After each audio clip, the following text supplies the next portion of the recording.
When I was a young man, growing up in New York City, I refused to pledge allegiance to the flag. Of course, I was sent to the principal's office, and he asked me, "Why don't you want to pledge allegiance? Everybody does."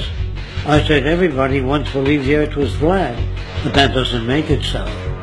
I explained that America owed everything it has to other cultures and other nations, and that I would rather pledge allegiance to the earth and everyone on it.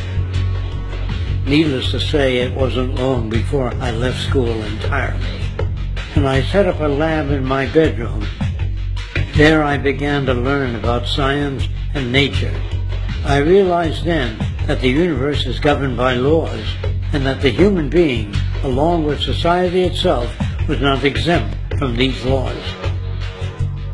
Then came the crash of 1929, which began what we now call the Great Depression.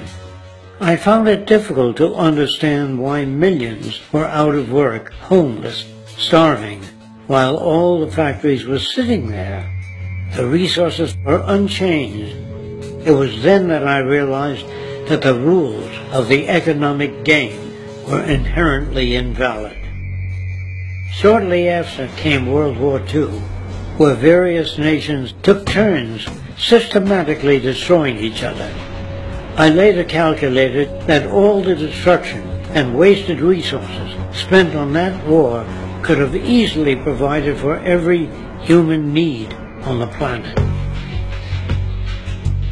Since that time, I have watched humanity set the stage for its own extinction.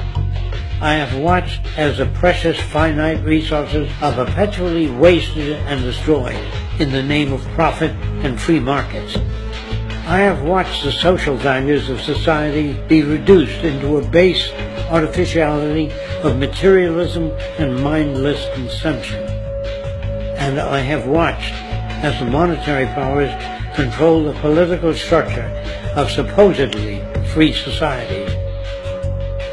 I'm 94 years old now, and I'm afraid my disposition is the same as it was 75 years ago. This shit's got to go.